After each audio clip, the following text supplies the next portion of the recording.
옛날 충주에 이씨라는 성을 가진 부자가 있었습니다. 굉장히 부자였던 것 같습니다.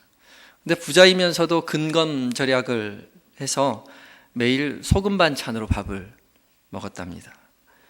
매일 소금만 가지고 밥을 먹는 것이 자녀들이 너무 불평이 심하자 아버지가 장에 가서 굴비 한 마리를 사오라고 했습니다. 자녀들이 오늘은 굴비 반찬으로 먹겠구나 라고 생각하고 식탁에 앉았는데 굴비가 나오긴 나왔는데 천장에 매달려서 내려와 있었습니다. 아버지가 두 번 쳐다보면 짜니까 한 번만 쳐다보고 밥을 먹으라고 이야기를 했죠. 가족들이 굴비 쳐다보고 밥을 먹는데 거기에 파리 한 마리가 앉아 있는 겁니다. 나도 못 먹는 굴비를 파리가 먹다니. 가족들이 그냥 둘 수가 없어서 그 파리를 잡아서 국을 끓여 먹었다고 합니다. 우리가 다 아는 자린고비 이야기 있죠. 굴비 쳐다보면 맛있습니까? 굴비는 먹어야죠. 아무리 열심히 맛있는 굴비라도 열심히 쳐다본다고 해서 그 맛이 느껴지지 않습니다. 굴비가 영양가가 많다는 것을 공부를 열심히 한다 하더라도 그것이 눈에 머리에 영양가가 갈 리가 없습니다. 굴비는 먹어야 됩니다. 그냥 쳐다보기만 하다가는 상해서 먹지도 못할 수도 있습니다. 부활절이 지났습니다. 부활의 기쁨을 누리고 계십니까? 혹시 굴비처럼 꽁꽁 싸매어두고 쳐다보기만 하고 있는 건 아십니까? 부활, 기쁨. 부활의 기쁨이, 부활이 기쁘긴 기쁜데 교회에서 늘 얘기하니까 기쁘다고 알고 있는데 그 기쁨이 가슴으로 오지 않는다는 거죠. 머리로만 기쁜 것입니다. 마치 굴비처럼 매달아 놓고 저건 굴비야, 저건 부활이야, 저 굴비 맛있을 거야, 부활은 기쁠 거야 라고 생각만 하고 쳐다보기만 하면서 한 번도 굴비를 맛보지 못한, 한 번도 부활의 기쁨을 맛보지 못한 채 살아가고 있지는 않은지 우린 돌아보아야 합니다. 우리가 3주 동안 새벽 기도회를 하면서 그토록 부활을 기다렸는데, 사순절을 기도하면서 힘겹게 부활절을 지내왔는데 그토록 열심히 준비하고 고생한 부활의 기쁨이 여러분의 삶의 자리에 자리하고 있는지 우린 돌아보아야 합니다. 기쁘다는 것은 매달아 놓는 것이 아니라 기쁜 것은 감정입니다. 살아서 우리 가슴에서 꿈틀대야 하는 것이죠. 가슴이 기뻐야 합니다. 그 기쁨이 있습니까? 기쁨이 지식으로만 남아 있어서 기쁜 거야. 그래, 부활은 기쁘지 라고 생각해서 기쁘지도 않으면서 기쁜 것처럼 그렇게 살아가고 있지는 않습니까? 기쁨이라는 지식은 우리의 감정을 속입니다. 기뻐야 하니까. 예수 믿는 사람은 부활이 가장 기쁜 날이고 기쁨이고 구원의 큰 기쁨이 우리에게 있는 날이니까 나는 예수 믿으니까 기뻐야 해. 그렇지만 우리의 가슴은 아직 기쁘지 않은 게 현실인 거죠. 예수 믿으니까 사랑해야 해. 예수님은 사랑이셔. 우린 사랑해야 하지. 그렇게 이야기하지만 지식으로는 알고 있지만 가슴으로 사랑하지 않으면서 우리가 지식으로 알고 있으니까 사랑하는 사람처럼 속고 속이면서 살아갑니다. 용서해야 돼. 예수 믿는 사람은 용서해야지 라고 이야기하는데 가슴으로는 한 번도 용서한 적 없는데 머리로 용서해야 된다고 하니까 용서한 것처럼 그렇게 점잖게 살아가면서 스스로도 속이며 살아가고 있지는 않습니까? 우리는 늘 사랑을 말하고 용서를 말하고 기쁨을 말하지만, 그래서 그렇게 말했기 때문에 그렇게 살아가고 있는 것처럼 행동하지만 사랑하지 않고 용서의 감정도 없고 기쁨의 벅참도 없는데 그렇게 말만 하며 살아가진 않는지 돌아보아야 합니다. 그런데 우리가 기뻐하지 못하고 사랑하지 못하고 용서하지 못하는데, 용서하지 못하는 순간이 올 때 우리의 머리는 계속해서 우리의 가슴을 짓누릅니다. 야, 예수 믿으면 용서해야 돼. 용서해야 돼. 예수 믿으면 사랑해야지. 사랑해야 돼.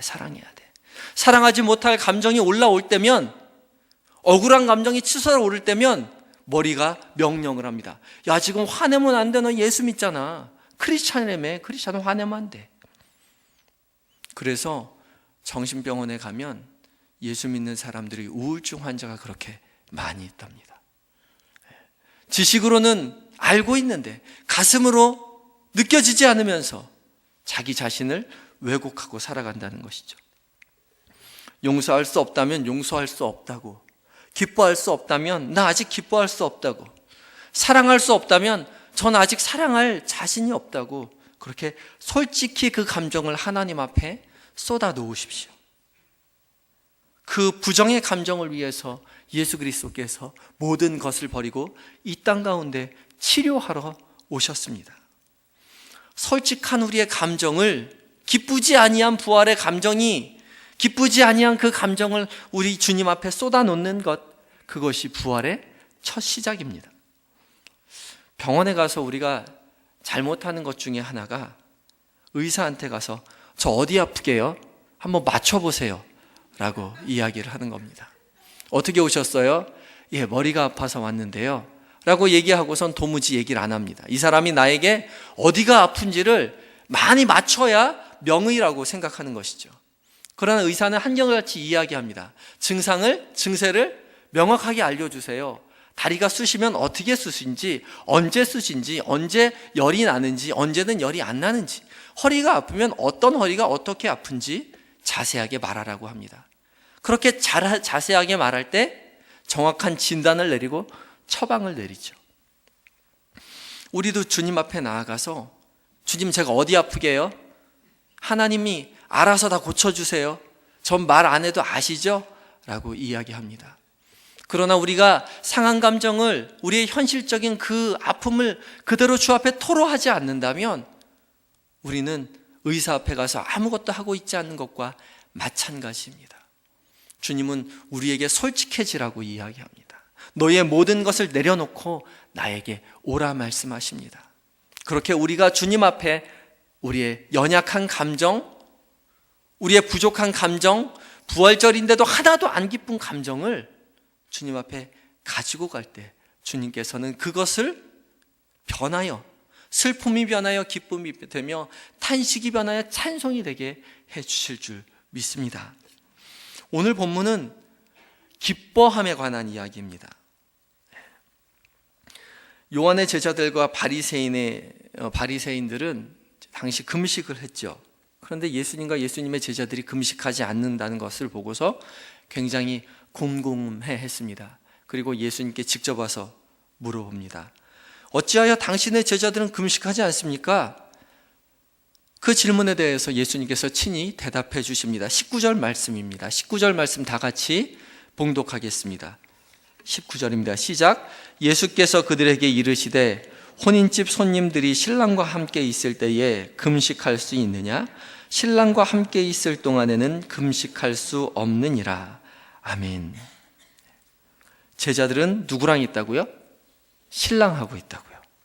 신랑이 누군가요? 예수님이죠. 맞아요. 예수님과 함께 있는 것을 예수님은 신랑과 함께 있다, 혼인잔치에 있다라고 이야기합니다. 그래서 금식할 수 없다는 것이죠. 금식이라는 것은 죄를 속하는 것입니다. 금식이라는 것은 먹는 것을 끊고 자신의 죄를 참회하고 자신의 생명을 죽이는 일이죠. 우리의 모든 죄를 지고 예수 그리스도께서 돌아가셨는데, 이미 돌아가셨는데 우리는 다시 한번 죽음의 행위를 돌아보겠다는 것입니다. 그래서 이제 더 이상 죽을 필요가 없으니까 예수님과 함께 혼인의 잔치자리에 참여해야 한다는 것입니다. 우리의 모든 죄를 지시고 돌아가실 예수님이 신랑으로 오셨는데 금식할 수 없습니다. 구원의 클라이막스가 이제 시작되었는데, 새로운 패러다임이 시작되었는데 더 이상 금식을 하는 것을 통해서 자신의 죄를 회개하는 그런 기간은 끝났다는 것이죠. 예수 그리스도로 말미암아 우리는 새롭게 죄 씻음을 얻게 되었다는 것입니다. 근데 그런 표현을 신랑과 신부로 표현한 것이 참 이채롭습니다. 주님이 신랑입니다. 신랑과 사랑을 해보셨습니까? 여자분들에게만 묻는 겁니다. 남자분들은 신랑이 없죠. 아직 결혼하시지 않은 분도 없고. 결혼하지 않으신 분도 있고, 결혼하시지 않으신 분들은 연애를 해보셨습니까? 아무도 연애를 안 해보셨나요? 사랑을 해보면 그 가슴 떨림이 존재합니다. 연락하지 않아도, 눈에 보이지 않아도, 귀에 들리지 않아도, 생각만 해도, 그 이름 석자만 불러도 가슴이 두근거리는 그 사랑. 그런 사랑하는 사람과 영원히 함께하고 싶어서 결혼을 약속하고 결혼을 결정하고 드디어 아기다리 고기다리던 결혼식이 있죠. 그날 얼마나 행복하겠습니까? 그 기쁨의 잔치에 누가 주인공이라고요? 우리가 주인공이라는 것입니다. 신랑 되신 주님과 함께 있을 때, 우리는 사랑하는 주님과 함께 있을 때 부활의 기쁨이 있습니다. 마치 사랑하는 연인과 함께하는 것처럼, 그 연인과 영원히 함께하기로 약속한 것처럼, 영원히 약속하기로 함께한 그 사람과 오늘 결혼식을 하는 것처럼, 그 가슴 설렘과 기쁨이 우리의 삶 가운데 부활에 존재하고 있다는 것입니다. 부활은 다시 살활입니다. 다시 살아났다는 것이죠. 첫 번째, 죽었던 예수님께서 3일 만에 다시 살아나셨다는 것이 부활이요. 두 번째, 죄로 말미암아 이미 죽을 수밖에 없었던 우리의 영혼이 예수 그리스도의 십자가의 은혜로 말미암아 다시 살아나는 것이 부활입니다. 예수님의 다시 사심에 기쁘고 우리의 다시 살아남에 기뻐하는 것이 부활절이라는 것입니다. 그 기쁨이 얼마나 기쁜지, 그 기쁨이 얼마나 행복한지, 마치 결혼식에 신랑과 함께 있는 그 기쁨처럼 기쁘다는 것이죠. 동순교회는 이 부활의 기쁨을 누리고자 기쁨의 50일을 진행하고 있습니다. 부활절을 기점으로 해서 오순절 성령 강림절까지의 50일 기간을 우리 교회는 기쁨의 50일 기간으로 지키고 있습니다. 함께 50일 동안 기뻐하고 즐거워하자는 것이죠.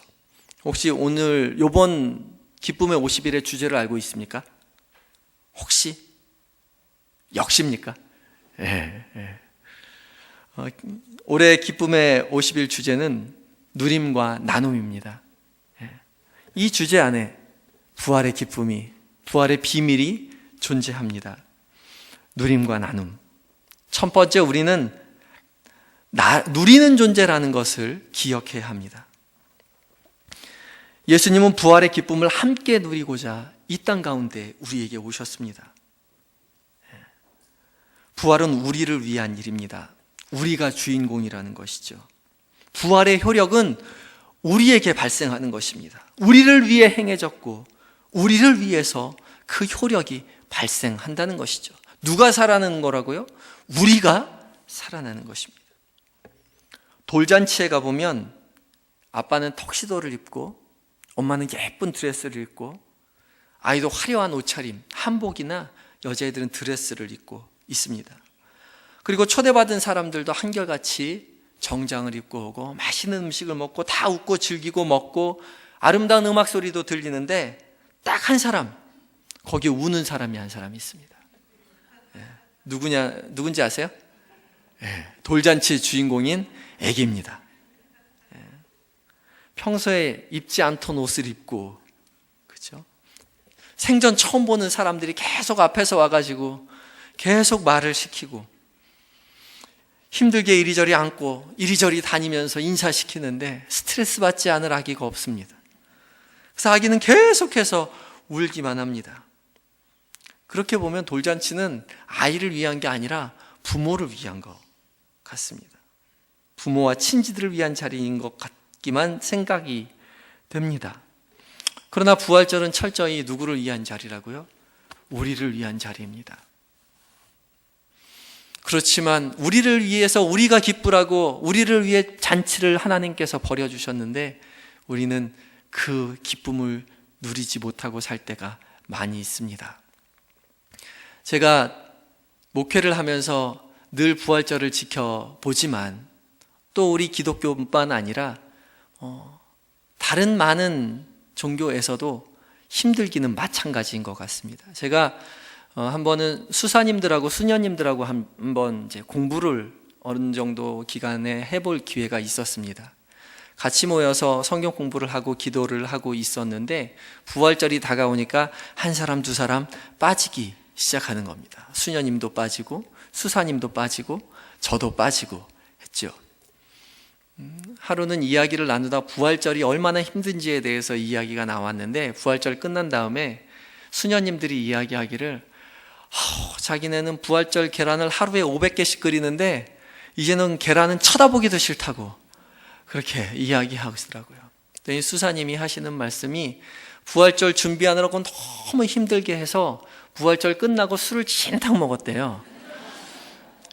카톨릭은 술을 먹을 수 있으니까요. 부활절 예배 끝나자마자 공을 다 같이 차고 술을 진탕 먹어서 그 다음날 아무도 미사랑 행사에 참석을 못했다고 그렇게 이야기하더라고요. 교회에 많은 중직자들도 교회 교사들도 목회자들도 부활절 준비하느라고 부활절의 기쁨이 온데간데 없고 피로만 쌓입니다. 부활절의 주인공은 누구라고요? 우리입니다. 그것을 잊어서는 안 됩니다. 행사가 아무것도 없어도 부활절 계란이 아무것도 없어도 예수님께서는 우리를 위해서 십자가에 못 박혀 돌아가셨다는 그 사실을 우리가 누려야 한다는 것입니다. 부활은 철저히 우리를 위한 자리입니다. 화려하지도 않고 사실 미술적으로 아름답지도 않습니다. 맛있는 음식도 없고요. 특별한 순서도 없습니다. 그저 투박한 십자가 형틀에 예수님께서 피 흘리면서 처절하게 죽어가셨던 그것이 부활입니다. 그 고난의 자리, 그 아픔의 자리, 그 하나님의 희생의 자리가 부활절이라는 것이죠. 그리고 그렇게 고난과 희생의 유일한 이유가 우리의 다시 살아남이라는 것입니다. 예수님의 희생으로 말미암아 우리는 다시 생명을 얻게 되었습니다. 하나님의 백성, 하나님의 사람으로 다시 살아갈 수 있게 되었다는 것이죠. 부활의 주인공은 우리입니다. 그 기쁨의 주인공도 우리이고 누려야 할 주인공도 우리라는 사실을 기억해야 합니다. 본디 우리는 모두 하나님의 형상으로 태어난 하나님의 사람입니다. 그가 예수를 믿건 예수를 안 믿건, 그가 마호메시건 불교인이건 조로아스터교건 남묘호랭개교든 IS건 상관없이 그가 부자건 가난하든 장애인이건 건강하든 노약자건 어린아이건 상관없이 그가 사람이라면, 사람으로 태어났다면 그는 하나님의 형상으로 만들어진 하나님의 사랑받은 하나님의 사람들입니다. 하나님의 형상의 핵심은 사랑에 있습니다. 우리 누구에게나 사랑이 그 가운데 존재하고 사람은 사랑 먹고 살아가도록 하나님께서 만들어 놓으셨습니다. 사람은 밥 먹고 살아가는 것 같지만 사실은 사랑 먹고 삽니다. 사랑 먹고 살 때 가장 행복하다고 이야기하죠. 그의 종교가 어떻건, 그의 삶의 정황이 어떻건 상관없이 그가 사랑받는다고 생각할 때 그는 가장 행복하다고 이야기하고, 그의 지위 고과를 상관없이 그가 사랑받지 못한다고 느낄 때 부자일지라도 권력이 받는다 하더라도 가장 높은 삶의 지위를 확보하고 있더라도 사랑받지 못한다고 느낄 때 삶을 마감하는 그런 우울을 범하기도 합니다. 하나님이 우리의 가슴 가운데 사랑의 마음을 두셨고 그 사랑을 통하여 우리를 부르고 계시는 것입니다. 그래서 우리는 사랑하며 하나님의 사랑을 발견해야 됩니다. 남편을 사랑하며 애인을 사랑하며 자녀를 사랑하며 눈에 넣어도 아프지 않을 그 자녀를 사랑하며 그 사랑 가운데 존재하시는 자신의 목숨까지도 내어주시며 사랑하셨던 그 하나님의 사랑을 깨달아가야 한다는 것이죠. 무조건적인 그 하나님의 사랑을 우리는 배워야 합니다. 그것이 바로 하나님의 사랑이요, 그 사랑을 발견하고 그 사랑에 고백하고 감사하는 것이 하나님의 사랑에 대한 답변인 것입니다. 부활의 누림은 생명의 누림이요, 생명의 누림은 사랑의 누림입니다. 그 사랑을 누리십시오. 하나님의 사랑을 만끽하십시오. 눈에 넣어도 아프지 않을 자신의 생명을 주기까지 사랑하였던 그 사랑을 진정 깨달아 보십시오. 감정으로 느껴보시고 그 감사한 마음을 가지고 주님 앞에 고백해 보십시오. 주님, 참 고맙습니다. 생명을 주시기까지 사랑하시는 그 사랑이 얼마나 감사한지요 라고 가슴을 다해서 주님 앞에 고백해 주십시오. 그럴 때 진정한 부활의 기쁨을 누리는 그 누림이 우리에게 존재하는 것입니다. 두 번째, 우리는 나눔의 존재라는 사실입니다. 부활의 기쁨은 나눔이라는 현실에 있습니다. 하나님은 우리를 나눔의 존재로 만들어 주셨습니다. 태초에 하나님께서 아담과 하와를 창조하실 때 아담을 창조하시고 보시기에 심히 좋았더라 라고 이야기했습니다. 참 좋았다고 해놓고 2장에 가면 안 좋대요. 또 왜 안 좋대요? 독처하는 것이 안 좋대요. 그래서 2장에 가면 독처하는 것이 좋지 않아서 하와를 만드는 장면이 나옵니다. 하와를 어떻게 만들었죠? 갈비뼈로. 믿으십니까? 그럼 남자가 갈비뼈가 하나 없나요? 그런 건 아니죠? 아이들한테 그렇게 가르쳐주면 안 됩니다. 성경은 과학책이 아닙니다. 성경은 역사책도 아닙니다. 성경에 과학의 이야기도 있고 역사의 이야기도 있지만 과학을 가르치기 위해서, 역사를 가르치기 위해서 하나님께서 우리에게 성경책을 주신 것이 아닙니다. 하나님은 인간이 어떻게 만들어졌냐에 대한 관심이 없습니다. 하나님은 세상이 어떻게 만들어졌냐에 대한 관심은 없습니다. 우리는 어떻게 만들어졌을까 하고에 대한 관심을 많이 가지고 있죠. 그래서 하나님이 빛이 있으라 하시니 있었다, 말씀으로 만들었다, 그렇게 이야기하면 요즘 젊은 사람들은 에이, 거짓말, 뻥, 그렇게 이야기하죠.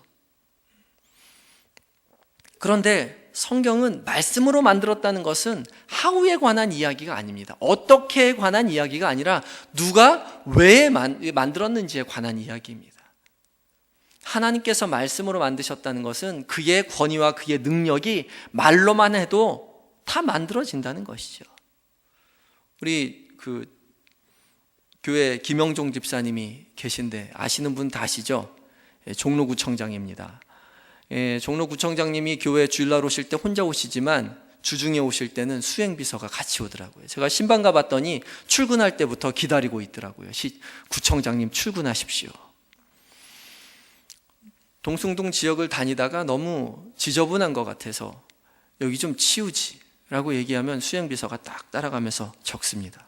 그러고 나서 오후에 청수차가 와서 싹 치워가겠죠. 그게 구청장의 권위와 능력입니다. 말 한마디만 하면 돼요. 대통령이 여기 온다고 생각해 보십시오. 말하지 않아도 다 치워놓겠죠. 동순교회 서정호 목사님이 얘기하면 어떻게 될지 사실은 잘 모르겠습니다. 이재호 사무장님이나 아니면 누군가 치우겠죠.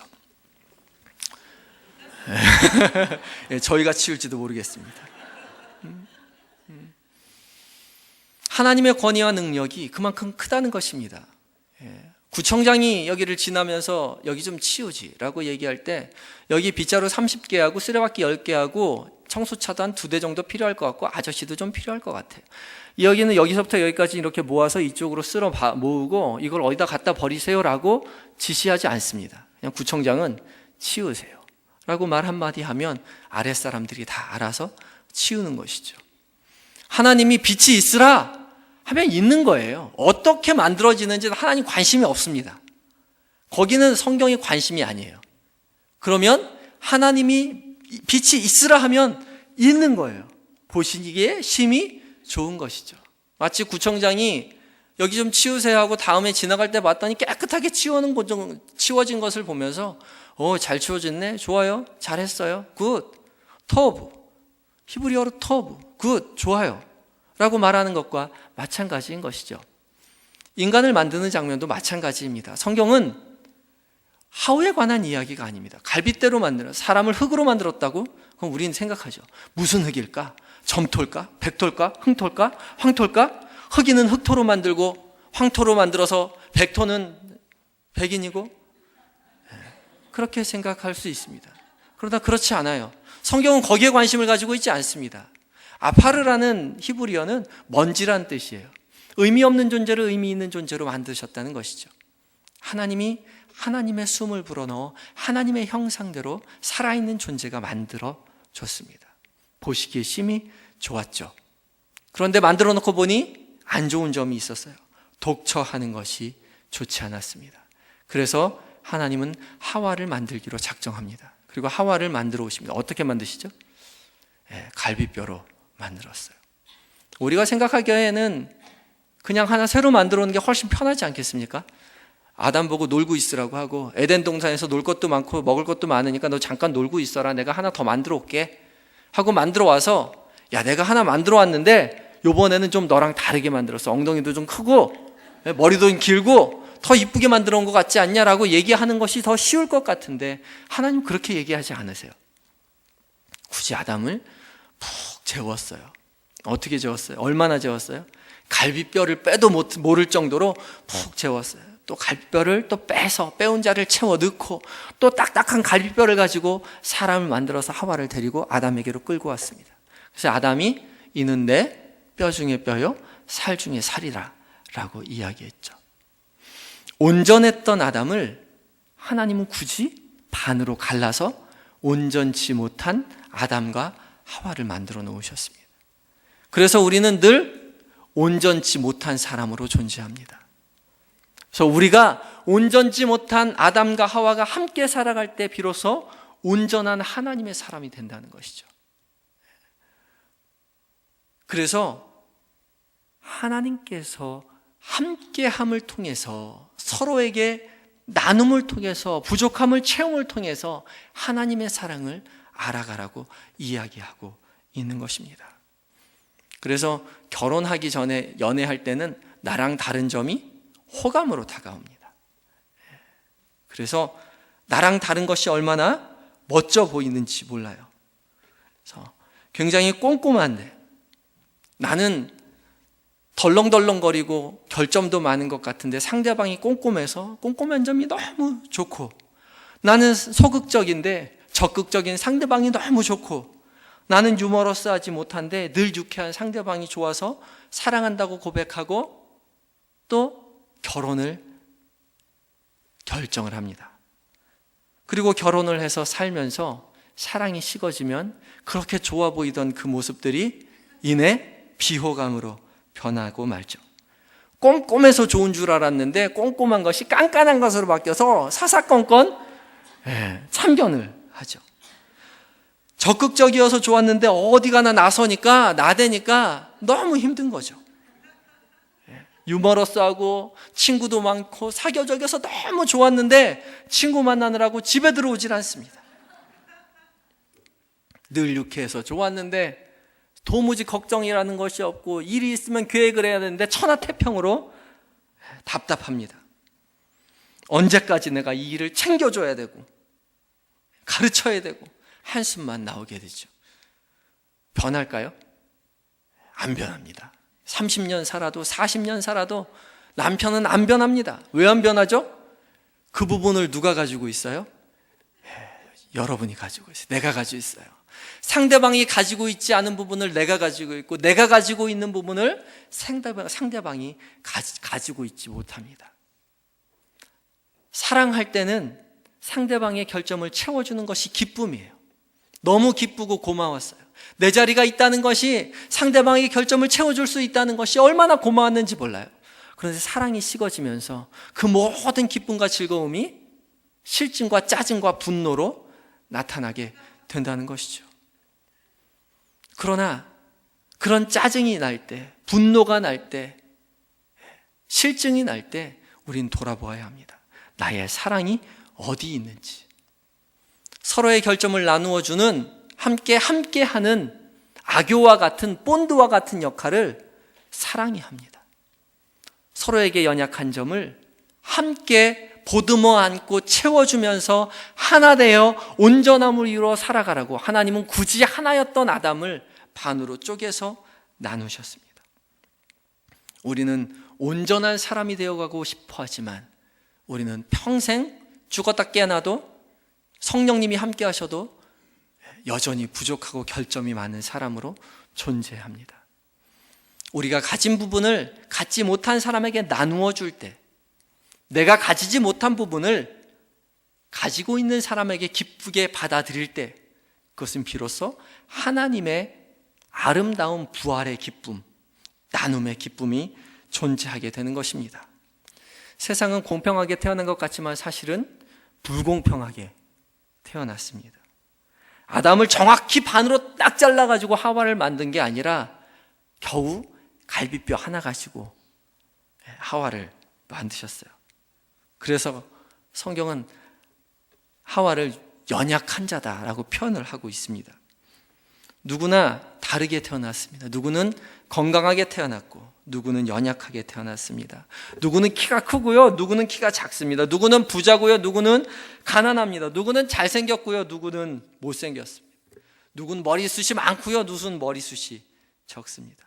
누구는 자녀가 많고요, 누구는 자녀가 없습니다. 세상은 내가 열심히 살지 않아서 가난하다고 이야기하고요, 공부를 열심히 안 해서 대학에 못 가고 취업을 못 한다고 이야기하고요, 세수를 열심히 안 해서 피부 관리 안 해서 못생겼다고 이야기하고요, 모든 잘못을 그 사람에게 지웁니다. 그러나 성경은 그렇게 이야기하지 않습니다. 우리 모두 부자로 살고 싶고, 그죠? 머리숱 많이 있고 싶고, 키 크고 싶고, 잘생기고 싶고, 똑똑하고 싶고, 그런 마음 한결 같습니다. 그러나 성경은 누구나 부족하게 태어났다라고 이야기합니다. 그리고 누구는 강하게, 누구는 약하게 태어났다라고 이야기합니다. 그런데 기억해야 할 것은 이 모든 것이 하나님으로부터 왔다는 사실입니다. 나의 부유함도 하나님으로부터 온 것이요, 나의 연약함도 하나님으로부터 온 것입니다.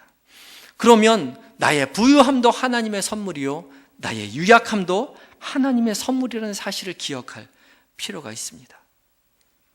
우리가 늘 성경에서 이야기하듯이 남에게 베풀라 하는 것을 기쁘게 베푸는 만큼 부족한 우리의 자신이 상대방이 우리에게 베풀어 줄 때 좋은 마음을 가지고, 감사한 마음을 가지고 도움을 받는 용기도 필요합니다.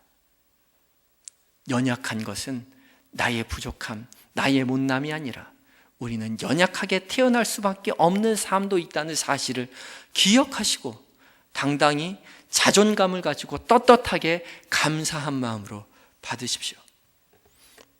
똑같이 받으면서 미안해 하고 받으면 주는 사람도 미안합니다.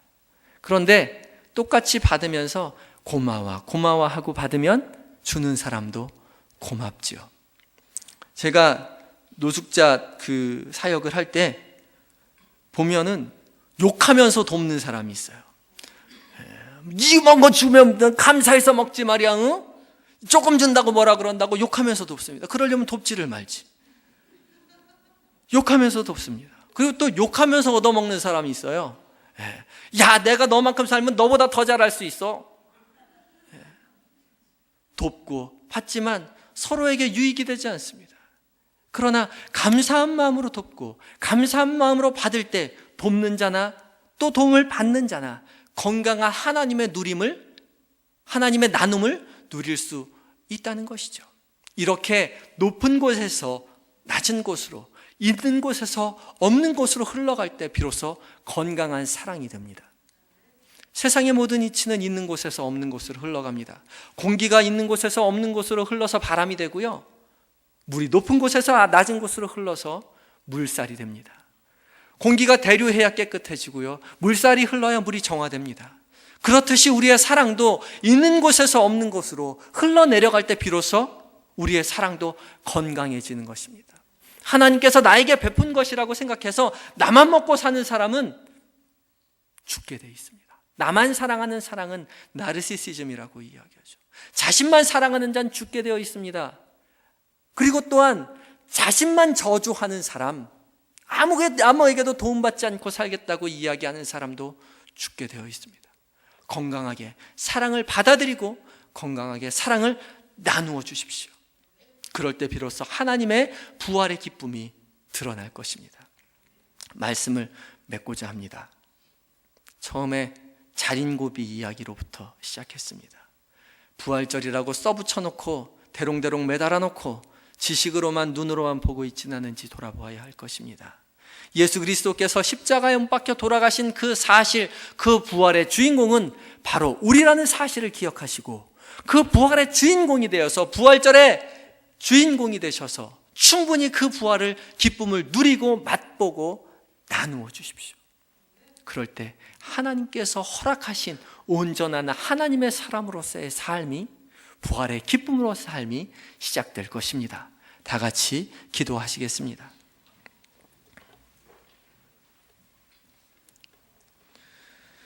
사랑의 아버지 하나님, 부족한 영혼들,